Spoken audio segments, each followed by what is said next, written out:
Fala, gente boa, fala, gente boa. Muito bom ter você aqui conosco. Está começando agora mais um, na verdade, o primeiro grande episódio, o episódio de estreia do Papo Livre Podcast. O Papo Livre Podcast é uma proposta leve de uma conversa. Nós não fazemos entrevista, aqui a gente bate um papo e, como o nome do nosso podcast diz, um papo livre sobre qualquer assunto: cultura, espiritualidade, política, economia, todos os assuntos, história, literatura, todos os assuntos que sejam possíveis, são esses que a gente vai tratar. E esse é o nosso episódio de estreia. E olha, estou muito honrado de estar nesse projeto, estou muito feliz, estou muito satisfeito, porque a gente que é apaixonado pela comunicação sempre quer estar na ativa, quer estar fazendo e quer estar produzindo conteúdo de qualidade e também relevante para todos nós. Com essa missão nasce o Papo Livre Podcast, que tem como grande objetivo ser um local de voz, um local de fala, para nós conhecermos melhor as pessoas e também para termos um diálogo direto, livre, sem nenhuma censura. Aqui o convidado pode falar o que quiser e sobre o que quiser. Lembrando, nós não fazemos entrevista. Nosso grande objetivo é bater um papo, é uma conversa aberta e livre, livre de qualquer amarra e indo muito além da política, falando de tudo sobre a vida. Antes de eu anunciar e chamar o meu primeiro convidado nesse projeto lindo, eu gostaria de agradecer alguns parceiros que estão conosco nesse projeto maravilhoso. Eu vou falar desses parceiros agora e também vou falar deles mais à frente. Olha, eu queria agradecer muito a UNAMA, Universidade da Amazônia, Polo Redenção, que está apoiando este projeto aqui do Papo Livre Podcast.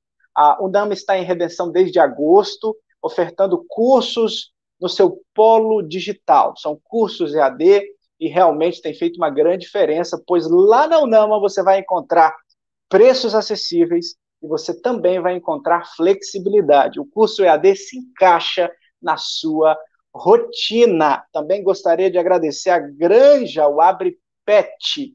Um abraço para o Walid, para o Tiago, toda a equipe da Granja Abre Pet, gente finíssima, gente boa, gente muito, muito boa mesmo, empreendedores que geram emprego, gera aqui na nossa cidade relevância, são referência no que fazem. Precisou de cuidado para o seu animal, precisou de insumos para os seus animais, vai na Granja Abre Pet, lá na Avenida Independência, muito fácil de achar, é referência. Todo mundo em Redenção conhece a Granja Abre Pet. Eu também gostaria de agradecer o Gênio Centro de Estudos, que também apoia o Papo Livre Podcast, e lá no Gênio Centro de Estudos tem o melhor curso pré-vestibular da cidade de Redenção. E sim, você encontra no Gênio Centro de Estudos um apoio psicopedagógico e também um apoio em materiais de qualidade. Gênio Centro de Estudos, UNAMA, Polo Redenção e Granja Abre Pet são os primeiros parceiros aqui do Papo Livre Podcast. Olha, mas sem mais delongas e enrolação, nós temos um convidado à altura para esse capítulo inicial desse podcast. O meu convidado, a primeira pessoa que eu pensei, olha, eu preciso de alguém que tenha o que falar e a gente pode falar sobre vários assuntos com ele. Nós podemos falar de direito, podemos falar de literatura, podemos falar de espiritualidade, é isso mesmo, podemos falar também de política, podemos falar de economia, de projeto. Olha só, não estou fraco de convidado, não. Eu queria dar as boas-vindas para o meu amigo, um querido comunicador também aqui em Redenção e todo mundo, porque através dessa rede a gente se comunica com o mundo inteiro. Seja bem-vindo, Luiz Carlos Martins, meu amigo, seja bem-vindo ao Papo Livre Podcast. Olá, Diego, olá, internautas, é sempre muito bom estarmos aí batendo esse papo, né? Esse papo livre, à vontade, né? Com com você e com todos os seus acompanhadores, né? E principalmente uma alegria enorme, uma honra enorme estar aqui fazendo a estreia, né? O lançamento deste que com certeza será um canal de comunicação de máxima grandeza que será assistido todo esse estado do Pará e pelo Brasil e o mundo. Faço votos de que realmente o seu canal seja um canal de muita expressão e que leve realmente os assuntos do cotidiano, aquele que está aguardado e esperado pelo seu público.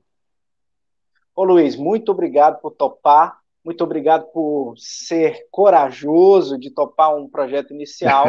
E olha, o seu nome foi o primeiro que veio na minha cabeça, cara. Fiquei muito feliz de você ter aceito, viu? Muito honrado, muito agradecido. Em que pese não está à altura de tudo que você apresentou, mas vamos lá, né? Vamos tentar. Ô Luiz, e como eu tinha dito na introdução, aqui do Papo Livre Podcast, a gente não faz uma entrevista não. A nossa grande ideia é que seja um bate-papo leve, livre, sobre todos os assuntos. E eu queria começar a falar contigo sobre um assunto interessante. Eu já vou começar num assunto bem legal, viu? Nós não vamos seguir um roteiro muito corretinho, mas nós vamos falar de tudo. Certo, Luiz, certo, vamos lá. A política é um vespeiro difícil? Como é que você observa aí o contexto dos bastidores de partido político, essas relações? Como é que você vivencia e vivenciou essa situação aí? Então, eu vejo assim a política como, sabe, quando eu penso em política, eu imagino, sabe aquele acrobata que anda na corda? É mais ou menos aquilo ali. Se eu tivesse que desenhar o cenário político, seria mais ou menos aquilo ali, né? Ou segue num determinado roteiro, ou cai para um lado ou para o outro, mas geralmente acaba caindo. Veja só. E assim, lógico que uma hora ou outra o fim da corda vai chegar, né? Por mais que ele seja um bom equilibrista, mas o seu espetáculo chegará ao fim a qualquer momento. Sim. Então, realmente é um cenário bastante tenso, bastante delicado, e, como você colocou, é um vespeiro, porque aquelas mesmas pessoas, geralmente aquelas mesmas pessoas que estão ali no picadeiro acompanhando a situação e te aplaudindo, será aqueles, né, que geralmente também é os mesmos, geralmente, que vai estar te vaiando, vai estar te cobrando, vai estar te massacrando. Então, assim, é bastante tenso, né? Tanto é que você observa que os governos do mundo geralmente pedem uma trégua de 100 dias, né? Porque os cientistas políticos dizem que se você firmar, você tem um prazo de 100 dias para firmar o governo. Se você não conseguir firmar o governo no prazo de 100 dias, esse governo terá uma chance enorme de vir a falir, né? De ter problema de visibilidade, de aceitação e de apoio.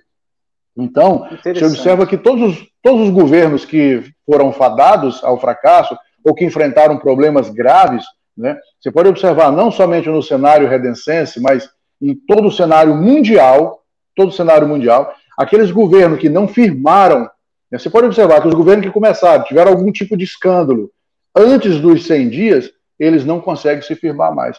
Você precisa de, no mínimo, 100 dias para firmar o governo, para que aquele público ali que estava te acompanhando enquanto você se equilibrava na corda, no momento em que você cair, se você cair, eles estarem prontos a pegar você e colocar sobre a corda novamente. Porque se você cair antes de 100 dias, esses não te pegarão. Eles só vai te vaiar e te criticar e acabou, o governo não se firme e terá uma grande dificuldade de se manter. O início, então, é muito importante, não é, Luiz? Os primeiros 100 dias é como se fosse um bebê no berçário, né? A maternidade ali, ou então uma UTI. Então, assim, se você conseguir ultrapassar os 100 dias, o seu governo terá uma probabilidade, uma chance muito grande de ter êxito e de finalizar o governo com um índice de aprovação razoável, né? Um índice de aprovação bom. Agora, se você cometer escândalos, tiver problemas, for um governo inseguro nesse período de 100 dias, dificilmente você... E assim, cada vez que esse escândalo acontece com o menor prazo possível, maior é a probabilidade do governo não dar certo. Então, se for ter algum problema, o ideal é não ter, mas se for ter algum problema, que seja mais perto lá dos 100 dias do que logo no início do governo. No início. O governo que vai se manter firme, ele tem que começar já de forma equilibrada. Eu sempre digo que para começar um governo bom, em que pese nunca ter sido nem legislativo e nem executivo, né, sempre participei mais no tecido social mesmo, e participando da política de uma forma mais de bastidores e tentando organizar, e nesse aspecto aí mais de acompanhamento, estudo, né, mas nunca efetivamente no comando como executivo, em que pese já ter trabalhado dentro de governo, né, ajudando na execução, mas nunca no cenário como ator principal, né? Com a caneta, então, assim, né? Com a caneta, né? Nunca com a caneta, né? Então nunca fui embutido de um cargo eletivo, quero dizer. Agora, é muito interessante que você firme esse período, os 100 dias, né? Para que você realmente estabeleça um governo certo, um governo firme, seguro, um governo em que as pessoas vão dizer, poxa, esse aí realmente deu certo. Observe que os governos que começam com fragilidade, e principalmente se essa fragilidade for logo na saída, é muito complicado. Por isso que eu digo sempre que o governo ele tem que ser como um carro de corrida, né? Ele já começa atingindo aí os seus 100 e poucos quilômetros nos primeiros segundos, porque se deixar para acelerar lá no fim, né? Aqui no Brasil, muito especialmente, se analisar o cenário nacional e principalmente os cenários dos estados em desenvolvimento, né? Esses estados amazônicos, geralmente, da região norte, muito especialmente, você observa que até pela fragilidade educacional da população da região norte, principalmente, né, desses estados amazônicos, a população ainda não consegue, numa grande parte, não é lógico que tem muitas pessoas esclarecidas, mas numa grande parte não consegue ainda desvincular o certo, né, do duvidoso, o que é realmente permanente. Eles esperam políticas de ações imediatistas, né?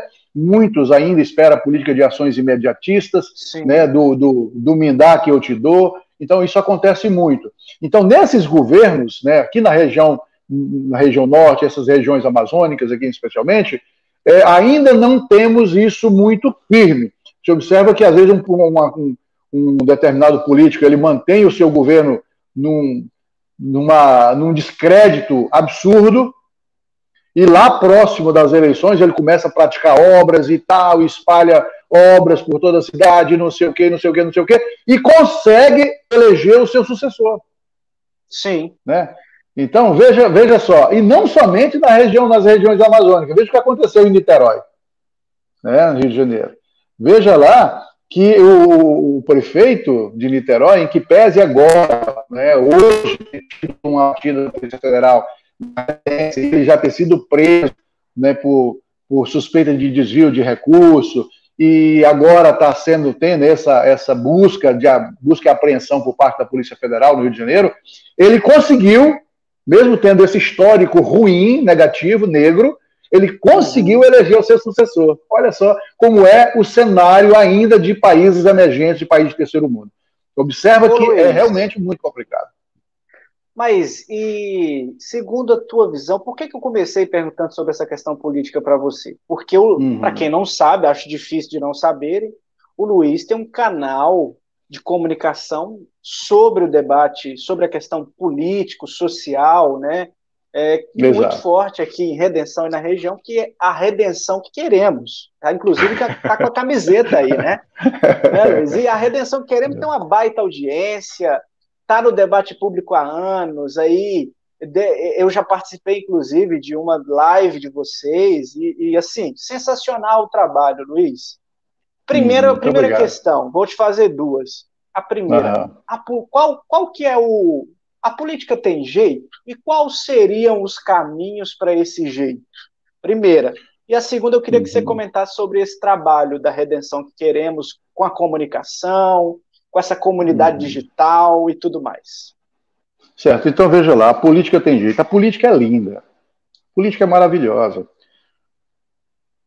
A política é algo que é necessário, né? O grande problema são as pessoas. Quando a gente analisa a questão pessoa, aí a gente começa a ter um complicador aí. Agora, quem são essas pessoas?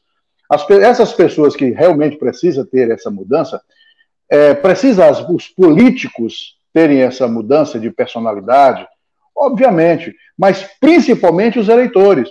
Nós temos que entender que para cada político sério eleito é uma vaga de um bandido que é tirada. Então, os cidadãos de bem, ele precisa começar a se disponibilizar, precisa começar a colocar o seu nome à apreciação da população. E a população precisa entender que é necessário analisar o histórico, o perfil, o idealismo, né, a postura desse candidato àquela vaga de emprego. Então, é preciso analisar o currículo. Né? Se você vai contratar alguém para trabalhar na sua empresa, você não pega qualquer pessoa. O grande problema, Diego, é que nós acreditamos, veja bem, as pessoas de bem, há algum tempo atrás, nós éramos vestidos de um misticismo que foi um câncer para a sociedade política. Porque nós dizíamos que política era coisa de bandido, lembra isso? Né? Sim. Que pese você ser bastante jovem, mas essa era uma expressão muito, muito utilizada pelas pessoas de bem. Dizia, não, Deus me livre, política é coisa de bandido. E o bandido que estava praticando os seus atos de milícias, os seus atos errados em algum lugar, eles ouviram aquilo e disseram, poxa, aquele cara não mente, aquele cara é gente boa, é um cara sério. E ele está dizendo que política é coisa de bandido, então política é coisa para mim, ele pensou, certamente, né? Então eu vou me candidatar, e foi lá e candidatou e venceu as eleições, e aí realmente nós começamos a criar um celeiro de bandido na política. Então hoje nós precisamos de expurgar isso.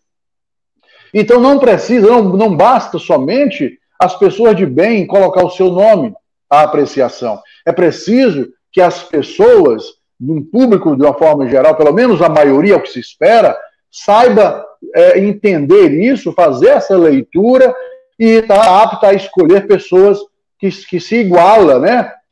Pessoas que se igualam a ela, pessoas de bem também, para colocar lá. Aí nós teremos condições realmente de avançar nas políticas públicas, nós vamos ter realmente condições de valorizar mais o ser do que o ter, né? Vamos ter condições de avançar mais nas necessidades, entender realmente os atos relacionais, o que as pessoas realmente necessitam, esperam, né? Vamos ter mais humanismo, porque o que se precisa é de humanismo. A lei, no seu aspecto geral, ela é fria. Ela é fria. Ela traz um texto frio e diz, olha, isso é assim e pronto, acabou. Mas há que ter a humanidade no interpretador da lei. Né? Há que ter a humanidade, o discernimento social, o discernimento humanista naquele que vai estar interpretando e aplicando essas leis. Né?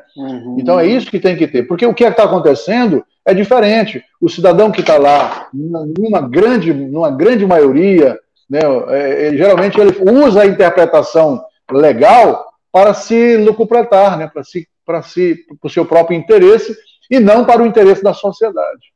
Então aí é onde reside realmente o problema. Porque a política, você observa os estatutos sociais, e eu já li muitos estatutos sociais de vários partidos, né, inclusive para definir alguns partidos aí para ver se a gente se filiaria, porque é interessante que todo cidadão, é importante que todo cidadão esteja filiado, não somente para opinar na questão do quesito voto, mas para participar efetivamente de um colégio eleitoral. Né? Porque diz, eu não gosto de política, é o seu primeiro erro.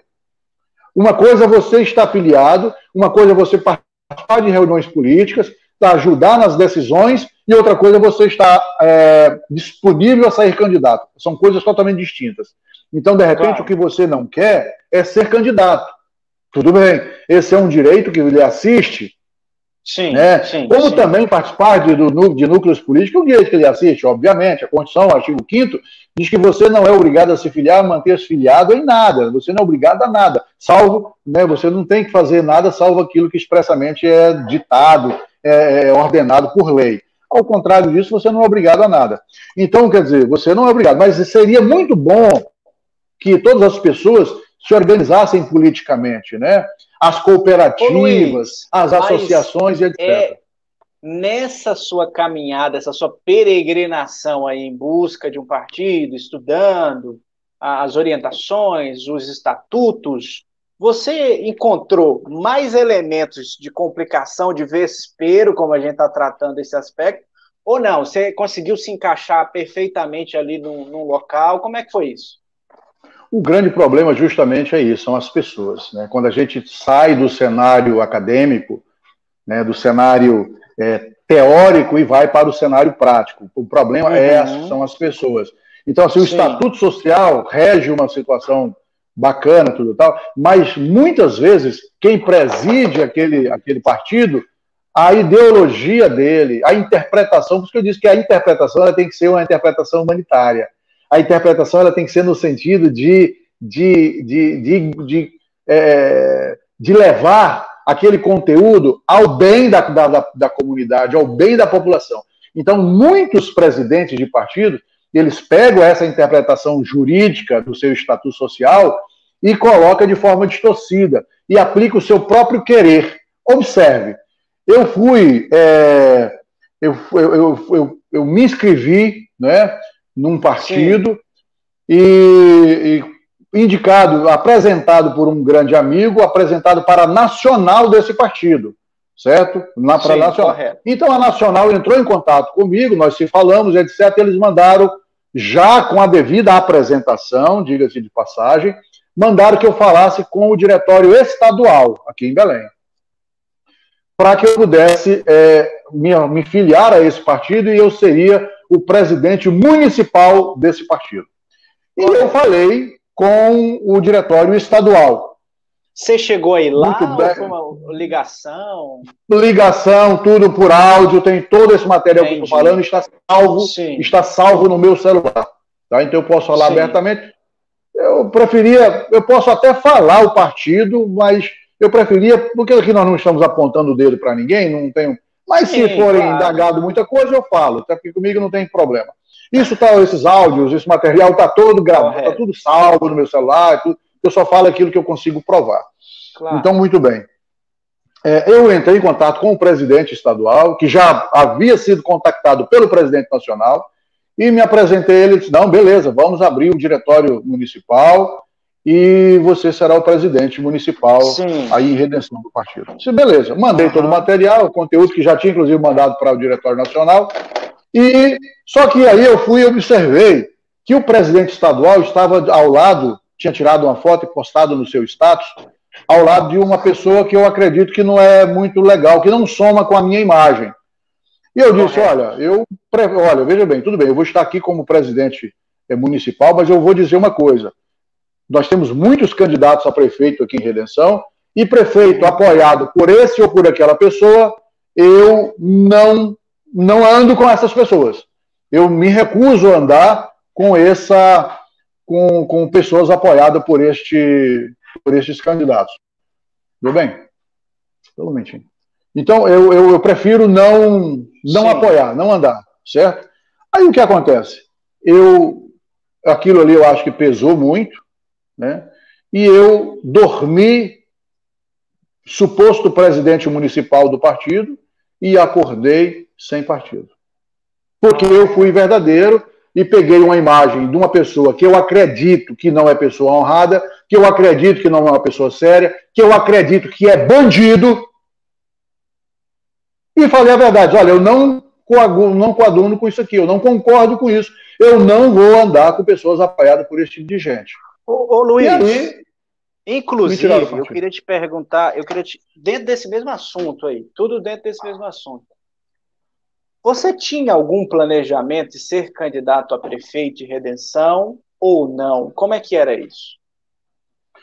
Olha, o grupo se reuniu, né, nós temos aí, como você sabe, eu tenho muitos seguidores e muitas pessoas, mesmo porque eu venho da comunicação, talvez seja uma novidade que eu vou te falar, mas eu sou um dos primeiros radialistas de Redenção. Eu trabalhei na Rádio Oriente, tá? Eu sou um dos pioneiros da comunicação de Redenção, trabalhei na Rádio Oriente, apresentei o primeiro programa de auditório, o primeiro programa ao vivo de auditório na TV Manchete. Eu sou um dos primeiros comunicadores de Redenção. Comecei em carro de som, fiz jornalismo na organização Jaime Câmara, né? Trabalhei com o Jornal Popular e aqui em Redenção trabalhei na Rádio Educador, em Uruaçu, e aqui em Redenção eu trabalhei na Rádio Oriente, que foi antes de tudo, antes de todas essas situações, trabalhei na Rádio Oriente, e apresentei um programa de auditório, programa ao vivo de auditório, o primeiro programa ao vivo de auditório de Redenção na TV Manchete, do senhor Raimundo Teles, né, que funcionava ali onde hoje é o SBT. Antigamente ali era a TV Manchete, e o proprietário era o senhor Raimundo Teles, e eu apresentava lá onde a estrutura do Banco Bradesco, do Bradesquinho ali, que antigamente era o SBC, ali no cinema, ali onde é o cinema, ali era o nosso estúdio, ali é onde eu fazia a apresentação de auditório, né? E tem várias pessoas, hoje que está na rede social, inclusive um cantor evangélico, o Kaique, que começou lá no meu programa, né? Que legal, cara. Tem essa história com Redenção. Mesmo porque eu estou aqui há 48 anos em Redenção. Maravilhoso, maravilhoso. Muitas pessoas não sabem porque é uma história Isso. Assim. Depois nós vamos abrir o baú, tá? Depois nós vamos abrir o baú. Então, voltando a essa situação, voltando à pergunta, então nós fomos reunir, o grupo reuniu e me sugeriu isso, né? Disse, olha, doutor, você vem lutando aí pelas causas ambientais e tem muitos projetos, etc, etc, a visão que eles têm da minha pessoa, e você deveria disputar as eleições. E como eu tenho o conceito, não é, e sou o primeiro a incentivar que as pessoas, inclusive vocês que estão nos assistindo agora, né, que gosta, que tem o feeling para a política, que gosta, que está inconformado com a situação, deveria estar pensando nisso, estudando acerca disso. Não saia aleatoriamente sem conhecimento, porque muitas pessoas se lançam no cenário político sem saber as suas prerrogativas, sem saber os seus direitos, os seus deveres, né? Não sabe exatamente o que faz um legislativo, não sabe exatamente o que faz o executivo, não entende de um processo, né? E querem se lançar no cenário. Aí eu acho um pouco perigoso, arriscado. Mas se você gosta, se você tem feeling político, comece a estudar. Bom, se eu tenho... Qual é o meu perfil? Meu perfil é legislativo, meu perfil é executivo, o que eu quero, aonde eu quero navegar exatamente? E começa a se misturar, e daqui a pouco você vai colocar o seu nome, eu acho interessante, você que está nos assistindo. Então, como eu sou o primeiro, eu gosto de incentivar as pessoas a seguir esse rumo, porque nós precisamos, Diego. Claro. A nossa sociedade precisa de pessoas boas praticando política efetivamente, né? Então, eles me chamaram e apresentaram essa situação e eu fiquei numa condição de impossibilidade de negar, porque como é que você prega uma coisa e na hora que vem para você diz, não, parei, mas... Seria incoerente. Não, seria incoerente. Então eu disse, não, tudo bem, vamos lá. Só que eu disse para eles, olha, o meu perfil é esse aqui, vocês conhecem, a exigência que eu faço é essa, eu não vou ficar na mão de ninguém, eu não vou fatiar o município, eu não vou vender secretaria, eu não quero apoio financeiro dos grandes empresários, disso ou daquilo, eu não acredito nisso, eu acredito que as políticas se fazem com escassez de recurso, com o mínimo de recurso possível, assim, assim, assim, eu não participo de partido esse, daquele, não sou comandado isso aqui. Muito bom. Então tinha todo um cenário, né, de probabilidade para que eu pudesse vir. Então, dentro desse aspecto, nós fomos buscar partido. E aí eu não consegui, na época, encontrar um partido que fechasse com esses princípios. Porque a maioria, você me contou aí todos os partidos... quase foi presidente de um partido, só que ali teve algumas observações que você fez, deixou claro, isso provavelmente não agradou, né, os líderes do partido. Não agradou mesmo. Luiz. Mas, Luiz, qual era esse partido? Diga para nós aí. Esse partido era o DC, a Democracia Cristã. Ah, o DC, sim, correto. DC, entendi. Então, era o DC. Então, assim, mas tivemos outros partidos. Depois eu acabei me filiando ao Cidadania, que não tem um histórico que eu acredito que seja interessante, porque é um partido que veio da esquerda, mas depois abandonou esse preceito, né? E hoje eu estou filiado ao Cidadania. Não é um partido que tem um histórico que eu acredito que deveria ser o histórico ideal, mas é um partido que tem, digamos assim, que depois de ter tirado esse passado negro do seu histórico, ele parece que quer seguir num caminho diferenciado. Enquanto isso que você está falando é interessante, viu, Luiz? Porque, por exemplo, o partido que o Afif, que é o Patriota, ele também era um partido de esquerda e acabou se tornando um partido de direita. É um Exato. Então você tem que analisar. Porque é possível que a pessoa mude, né? Então você veja, um bom cristão, talvez ele nem sempre foi um bom cristão. Sim. Né? Um bom pai, um bom esposo, uma boa esposa, sim, talvez ela não tenha sido essa pessoa tão reta, tão linheira quanto é hoje. Então eu acredito no ser humano, eu acredito na evolução das espécies, das pessoas, né? Nessa evolução no sentido, a evolução de melhorar, né? Da transformação. Não tô aplicando darwinismo aqui, não, tá? Eu sou cristão e acredito na questão da criação, tá? Mas sim, eu estou falando da evolução no sentido de melhorar, né? De evoluir as pessoas. Então, como os partidos são feitos por pessoas, né? São aplicados e relacionados por pessoas, são as pessoas que mudam, consequentemente, os institutos, as associações, as aglomerações, elas vão estar mudando, né?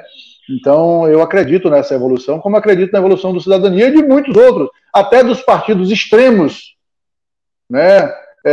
Esquerdistas e etc. Se as pessoas mudarem e tiverem uma mentalidade realmente de fazer o melhor, de fazer a coisa correta, eu acredito que é possível. Porque a sigla partidária ela não tem culpa de nada.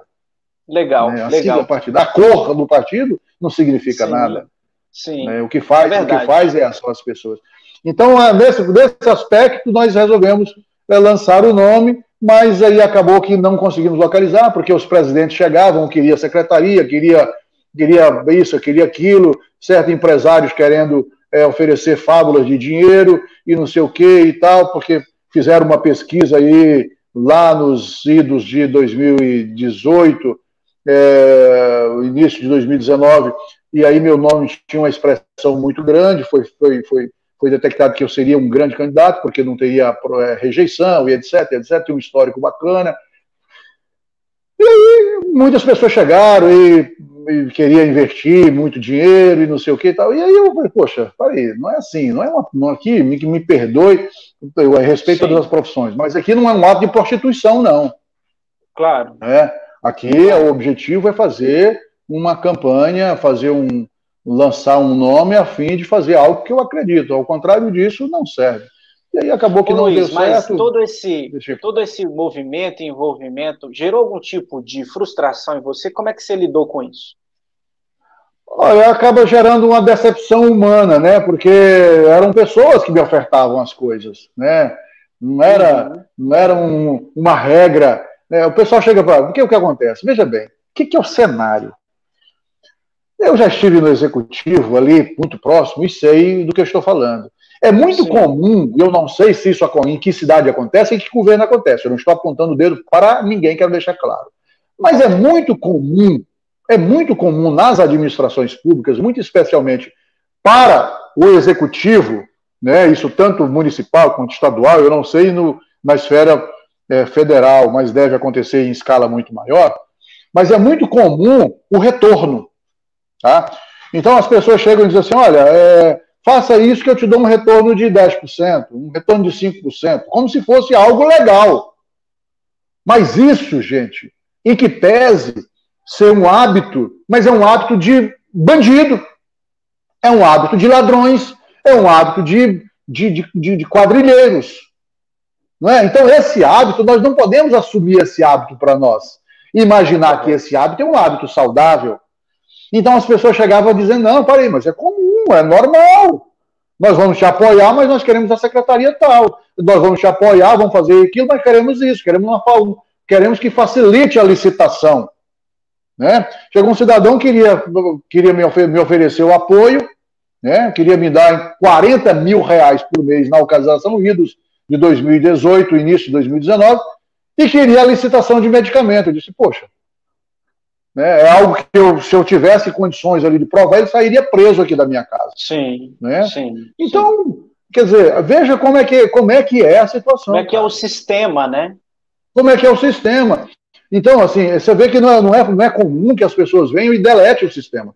Né, que acuse, que aponte o dedo para o sistema. Porque eles querem entrar lá, muitas vezes, nem todos, lógico, existem muitos políticos sérios. Graças a Jesus, já existem muitos políticos honestos. Você vê aí, em que pese não ser matéria, porque geralmente a imprensa, ela gosta muito mais de divulgar o sangue, né? O cara foi preso, o cara foi... do que divulgar as boas ações públicas. Você observa que muitos políticos, nós temos exemplo aí no Brasil afora, de muito, tirando do Serginho Meneghelli, que ele se fez, digamos assim, às mídias sociais, ele foi um grande ator da própria divulgação, né?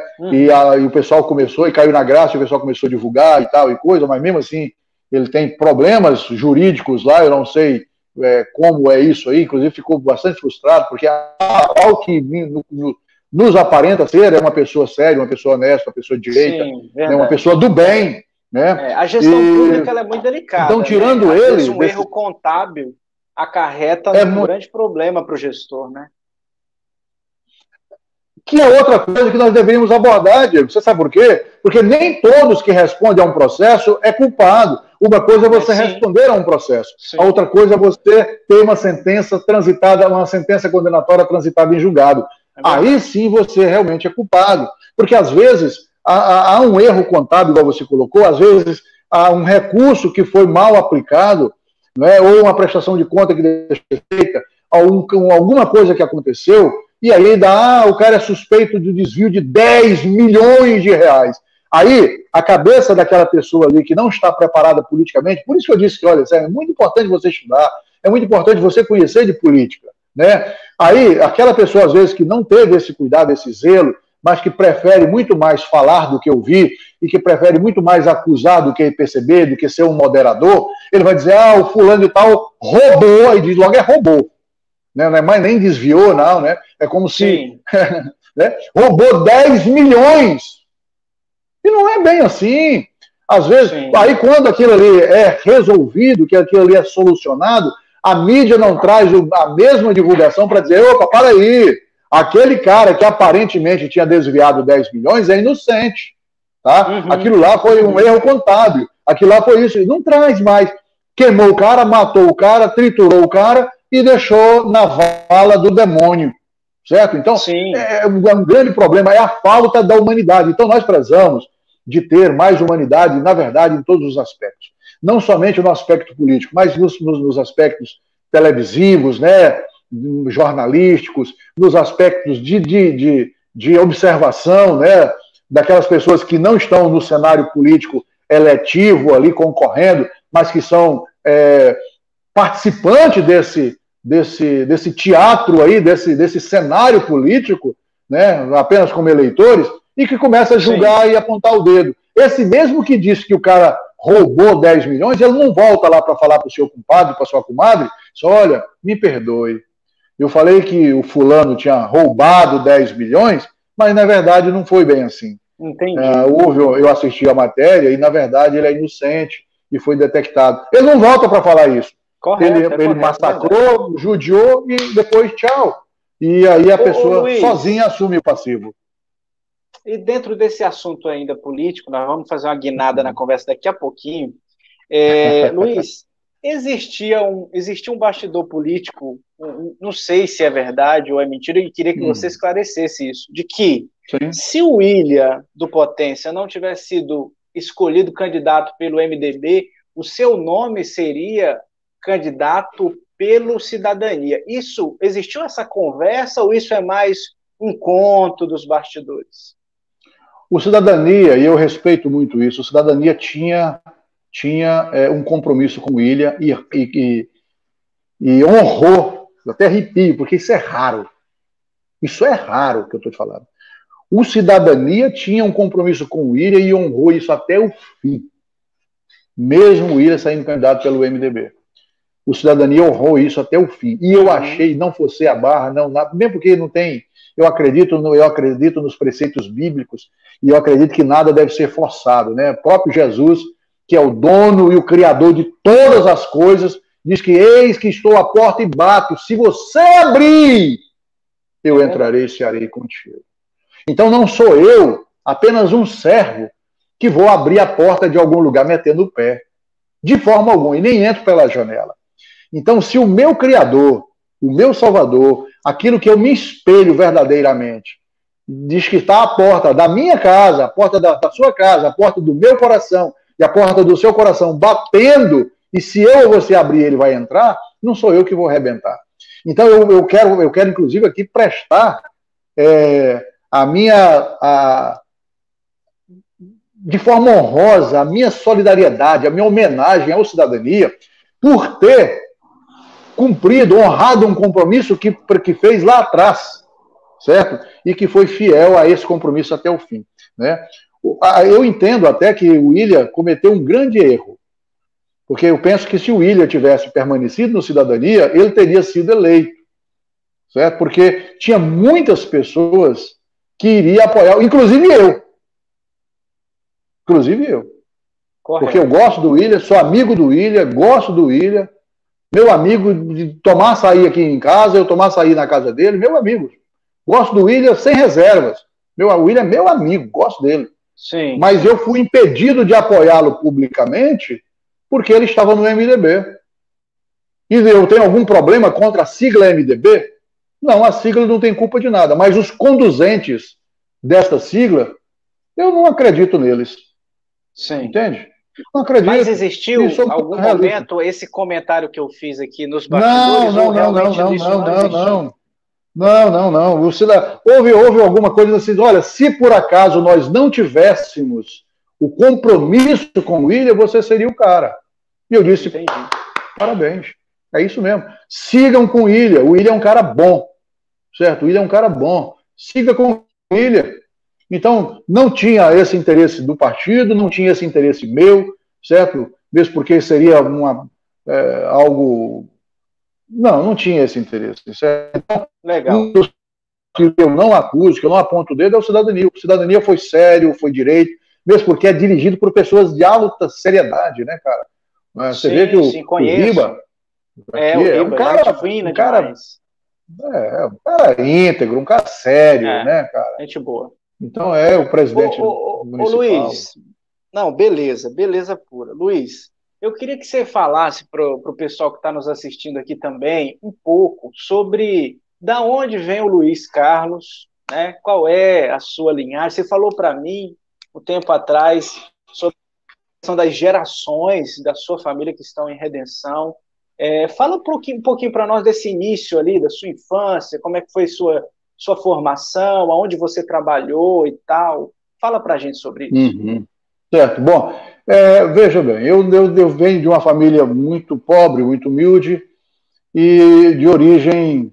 Bem, lá atrás, minha família é de origem indígena, certo? Nós somos descendentes, por parte de minha mãe, dos índios Carajás, certo? E a gente, até por conta disso, o índio Carajás aqui do Goiás, né, nós descendemos de Goiás. Eu nasci na cidade de Uruaçu, Goiás, e fui registrado. Naquela ocasião, como os cartórios tinha muitos problemas, e certo, a cidade Redenção era interiorana, salvo engano, eu fui registrado aos 16 anos de idade aqui em Redenção, já aos 16 anos de idade, ou alguma coisa assim, teria que verificar, acho que foi aos 16, como filho de Inhumas, Goiás. Mas, na verdade, eu sou de Uruaçu, aqui no Goiás, certo? E eu atravessei, aí é um negócio interessante, porque a minha família atravessou o Rio Araguaia de voadeira em 1972, no dia 4 de março de 1972. Eu estava completando, naquele dia, 2 anos de vida. Olha, naquele dia, no dia da travessia, aí eu falo que foi o maior presente que eu ganhei na minha vida. Eu ganhei o estado do Pará de presente com 2 anos de idade. Qual é a criança que ganhou isso? Então, eu me sinto extremamente honrado, porque no dia do meu aniversário, eu saía do estado do norte do Goiás, naquela época, né, que hoje é Tocantins, e atravessava o estado do Pará no dia 4 de março de 1972, ganhando o estado do Pará de presente. Né? Então, nós estamos aqui desde 72. Aqui em Redenção, nós temos 5 gerações.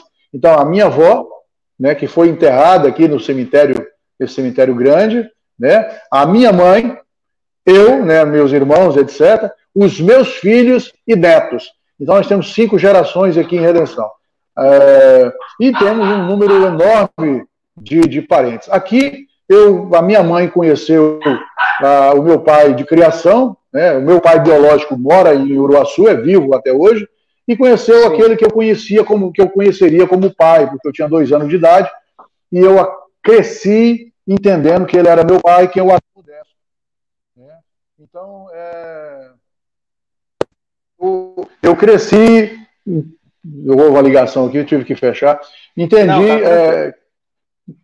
que era meu pai, né, o Adão Modesto. Então eu cresci com ele aqui em Redenção, mas o meu pai, que é já falecido, infelizmente, e o meu pai biológico, que mora em Uruaçu.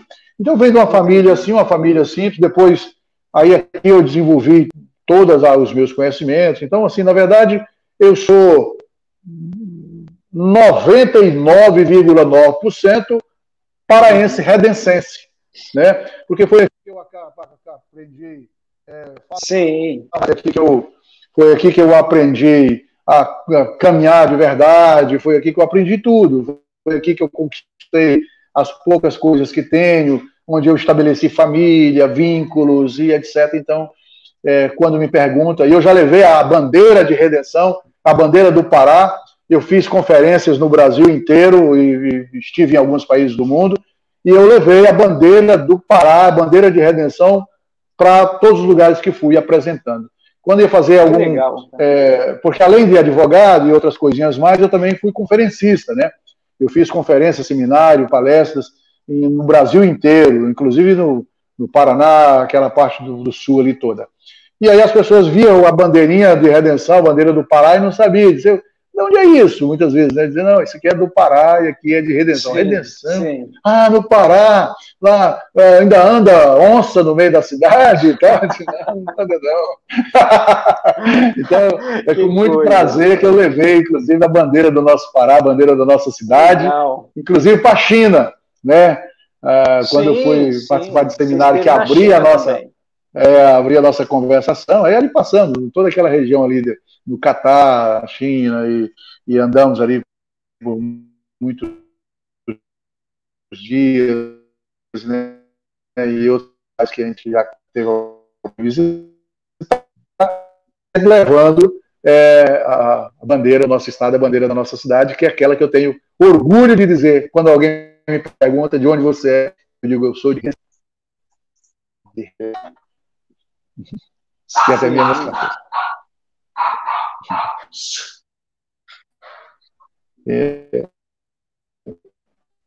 Porque a gente aqui, cara, aqui está a minha filhos, onde a minha avó foi sepultada, onde o meu pai de criação, que eu amo loucamente, que é o Adão Modesto, foi sepultado, onde os meus tios, né, cara, onde a minha sogra. Então, assim, aqui, cara, é redenção. Faz parte da sua história completamente, né? Está no meu DNA. Está no meu DNA. É isso. Eu não sou bairrista, mas está no meu DNA. Ô Luiz, inclusive, você tem quantos filhos? Eu tenho 4 filhos. Ah, legal. Eu tenho um rapaz, o Emerson Johnny, trabalha na Transpress, é uma das pessoas que tem uma grande responsabilidade ali naquela empresa, muito sério, um menino muito responsável, muito direito, muito honesto, um cara muito bom, tem uma grande função ali uma grande responsabilidade ali naquela empresa, cuida de toda a parte logística, né, de oficina, de compras, enfim. Eu tenho uma mocinha que está fazendo odontologia lá na FIC, a Mirva, A-M-I-R-V-A, a Mirva, que tem um segredo aí desse... Dela, né? Esse nome, eu sonhei com a Mirva 11 anos antes dela nascer. Tá? E aí depois, talvez esse assunto até entra nas partes de espiritualidade. 11 anos antes dela nascer, antes de eu me casar, né, pela primeira vez, eu tive um sonho e ela vinha correndo assim, tinha uma plantação, parecendo uma plantação de trigo, sei lá, e ela vinha correndo ao meu encontro, com aqueles cabelinhos cacheados, coisa mais linda do mundo, e eu a abracei e uma voz falava assim, olha, essa é a tua filha, e o nome dela é a Mirva. acorde e anote, para você não esquecer. Aí eu acordei, assustado, procurando aquela voz que falava comigo, e aí comecei a dormir novamente, a voz, acorde e anote, a Mirva, senão você vai esquecer.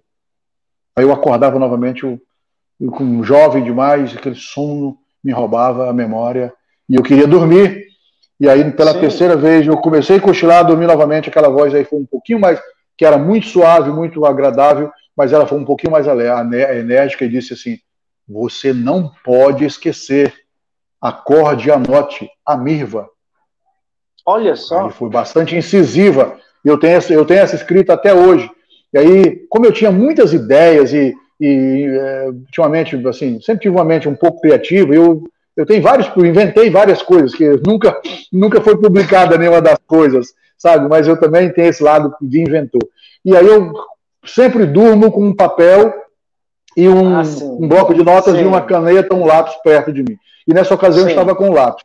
Eu só passei a mão na cabeceira da cama, peguei o lápis e anotei a Mirva. E dormi. 11 anos, quer dizer, 10 anos depois, eu conheci a Mirva, a mãe da Mirva, nós começamos a namorar e eu disse, olha, se nós nos casarmos, você terá uma filha, nós vamos ter, a tua primeira gravidez vai ser de menina, e o nome dela será a Mirva, e contei a história. Ela se apaixonou pela história e disse, tá bom, se isso acontecer realmente, vai ser a Mirva. Casamos, ela engravidou. Quando ela engravidou, estou grávida. Então tá bom, eu fui na rua e vamos comprar os enxovais. Aí comecei a comprar enxoval de menina. Ela disse, não, mas peraí, você nem sabe. Eu disse, eu sei disso há 11 anos atrás. É a Mirva, né? Mas então, vamos à Mirva. E comprei todos, não se preocupe, comprei todo o enxoval feminino. 3 meses, um pouquinho mais, ela fez a ressonância, né, para ver o sexo da criança, e chegou para mim, é menina. Eu disse, poxa, já te avisei isso há muito tempo. Novidade. Né? Novidade. Ela, é verdade, confirmou. E aí nasceu a Mirva. Hoje ela faz odontologia, um amor de pessoa, uma menina linda, linda, linda. Que de todos os aspectos. História legal, Luiz. E assim também foi o meu filho número 4. Né? Eu tenho o terceiro filho, que é o Luiz Carlos Filho. Aí é um menino espetacular, brincalhão, extrovertido, mas não tem uma história assim diferenciada. Aí tem do Caleb, né, o Caleb Jefé.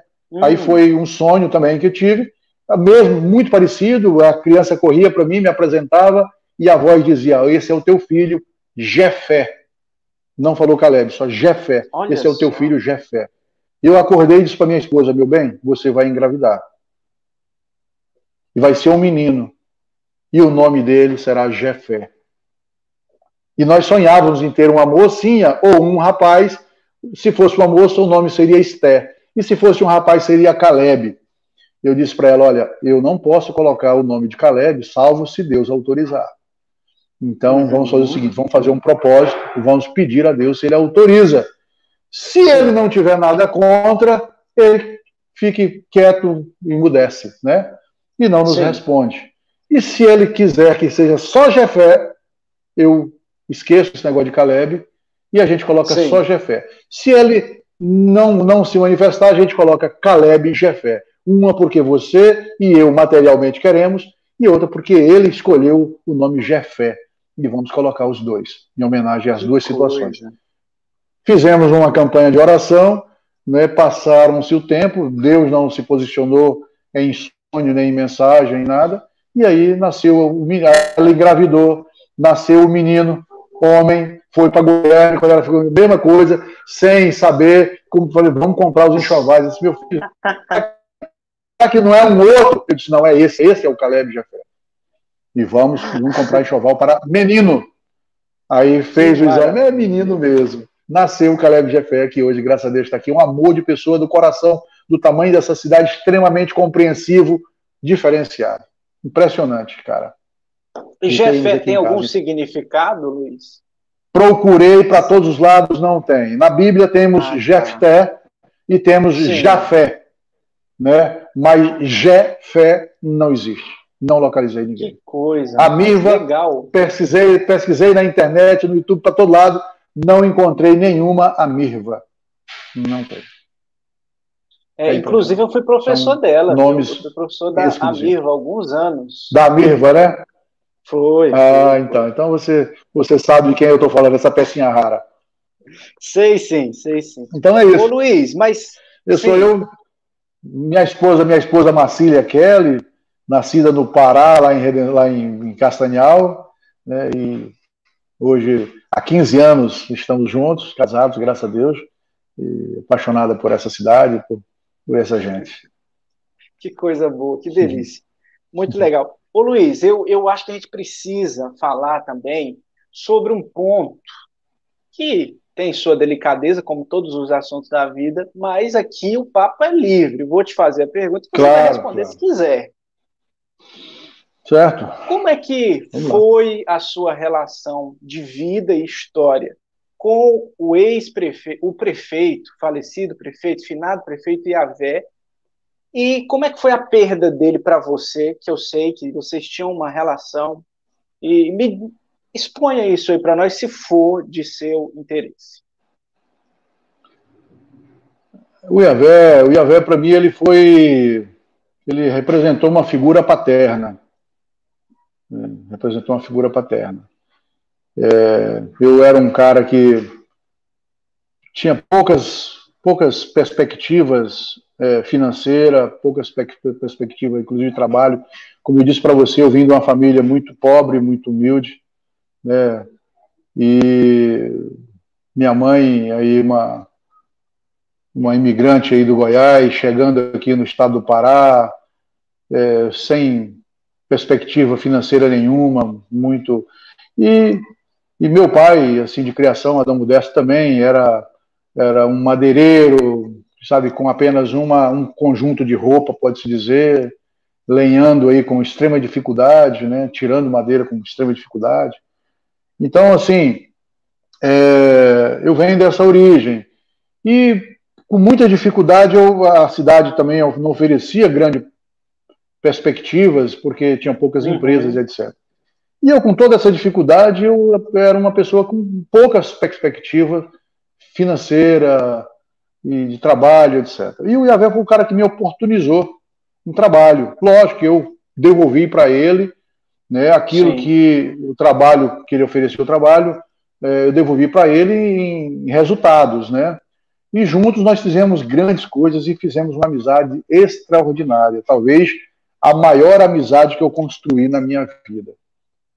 Olha Tanto só. é que eu preferi, que eu acabei me suicidando por ele, porque aquilo que as pessoas não sabem, né, e aí talvez aqui vamos estar abrindo parte desse arquivo pela primeira vez, o Iavé colocou pessoas de má índole em seu entorno.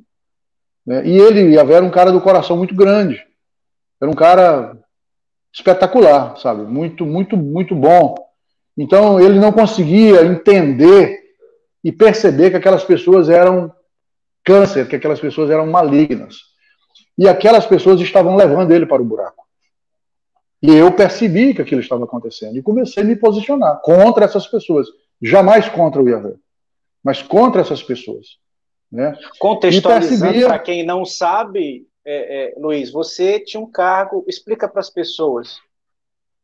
Na verdade, em 2016, eu ocupei vários cargos simultaneamente. Né? Quero Ah, crer sim. que por ter capacidade de executá-los.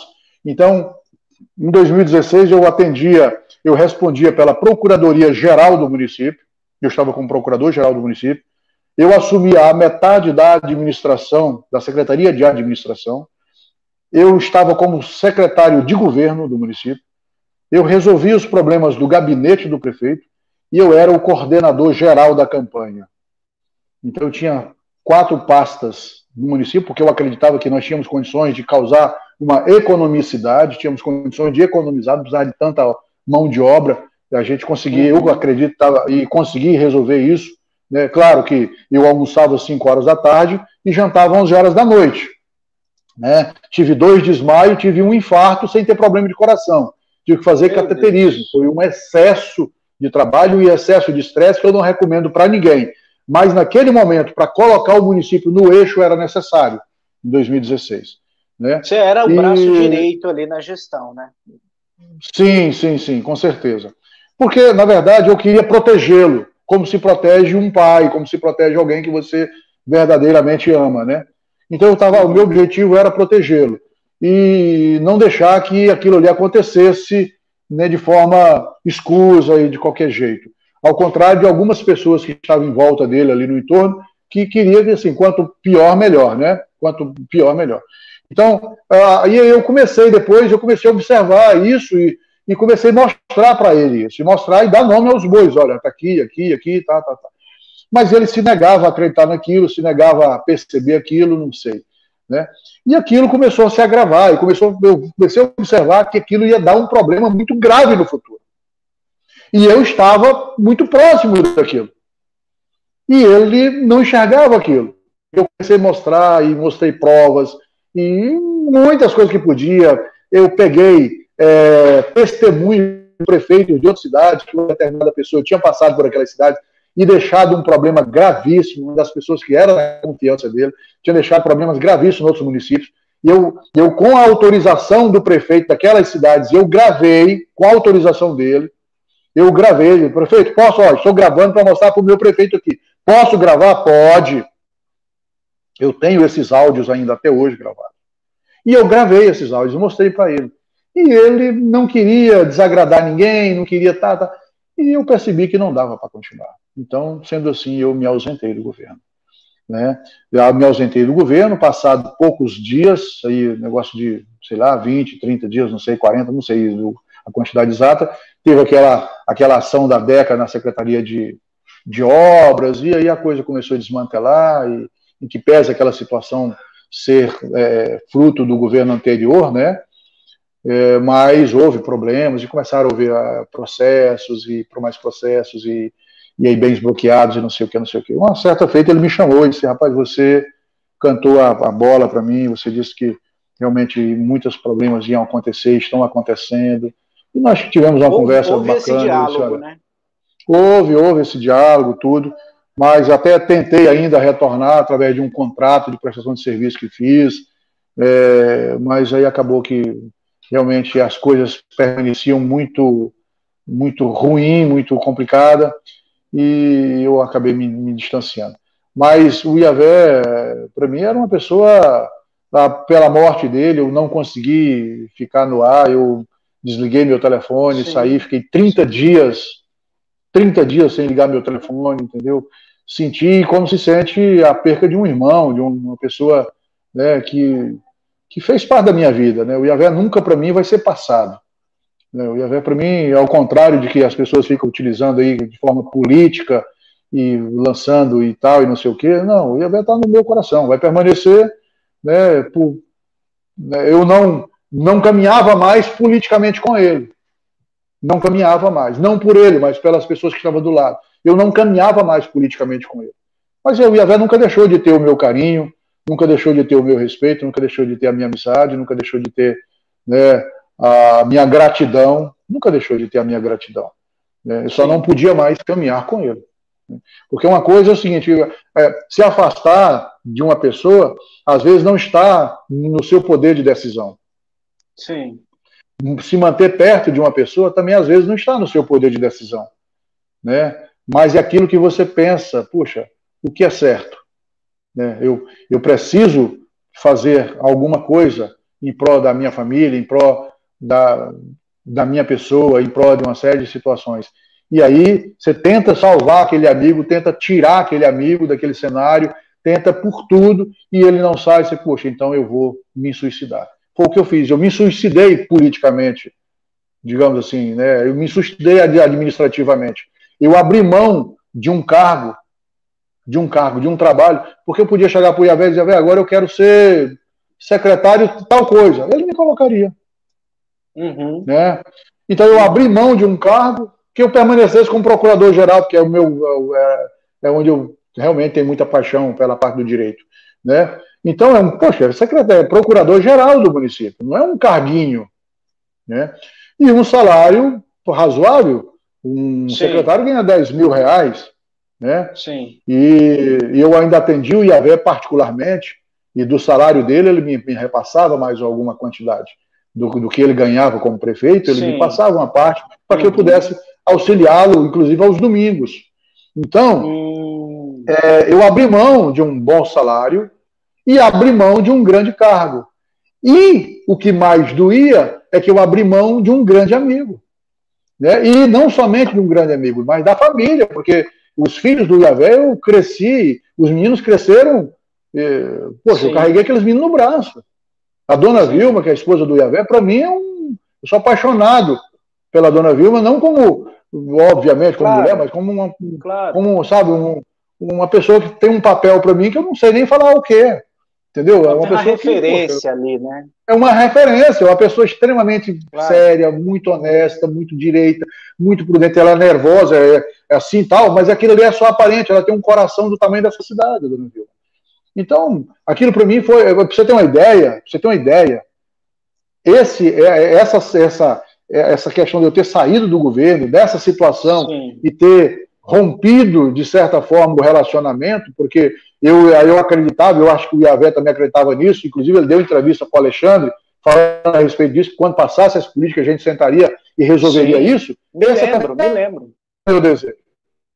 Você lembra, né? Eu também aguardava isso, porque o Iavé prefeito não servia para mim, porque eu não ia andar com ele politicamente. Mas o Iavé, ser humano, pessoa, me servia demais.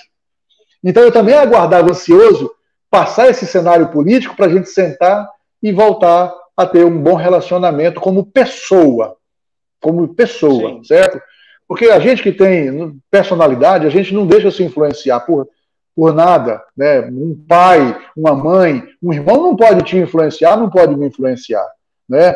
Então, em que pese a pessoa ter uma representatividade enorme para mim, mas não podia me influenciar em nada, né? Porque eu tenho um caráter, um posicionamento definido, que me influencia primeiramente Deus, depois o meu próprio pensamento, a minha própria cabeça, e, sim, por terceiro, não menos importante, a minha esposa, né? Então a gente bate um papo, etc. Então eu penso assim que o ser humano ele tem que ter esse padrão. Então eu aguardava que a política passasse, que todo o cenário passasse, acabasse isso, para que a gente pudesse voltar a conversar e ter um bom relacionamento, etc. Infelizmente, não tivemos esse tempo. Né? Não tivemos esse tempo. Mas quando nós nos afastamos, nos afastamos desse relacionamento, eu fiquei o ano de 2017 todo o ano de 2017 em luto. Eu quase que entrei em depressão, meu irmão. Foi um choque, um baque mesmo, que ninguém queira entender. O que é você imaginar perder um amigo querido, ele estando vivo, como se tivesse... Na verdade, eu suportei 2 vezes o falecimento do Iavé. Para mim, ele tinha morrido naquele momento em que nós nos afastamos, porque, e é complicado, eu falava para as pessoas, cara, você entende o que é um amigo seu morrer, você não poder carregar a alça do caixão dele, você não poder ver ele, certo, despedir dele, como é complicado, você saber que ele morreu estando vivo, é assim que eu sentia a perca da amizade, nós ter se distanciado, porque eu não lembro, é muito difícil, porque quando eu comecei a ter amizade com o Iavé, eu era muito novo, então eu quase não lembro da minha vida sem a presença do Iavé. Né? Então, sim, de repente, numa hora, subitamente isso ser tirado de você, é muito forte. É muito forte. É chocante, então, né? Foi esse baque que eu senti. É chocante, eu fiquei muito tempo. Mas eu não podia abrir mão dos meus princípios, eu não podia abrir mão dos meus ideais, daquilo que eu acreditava, né? Como eu novamente afirmo. Não pela questão do Iavé, mas pelas pessoas que o rodeavam, pelas pessoas que estavam criando situações que seriam situações extremamente melindrosas, difícil. Né? Então, entendi. Eu queria que ele estivesse livre daquilo tudo para que nós pudéssemos brincar e eu ver ele jogar aquela bola e aquilo tudo que era bacana, que eu gostava demais, sabe? Que me faz muita falta e eu acredito que vai fazer falta pelo resto da minha vida.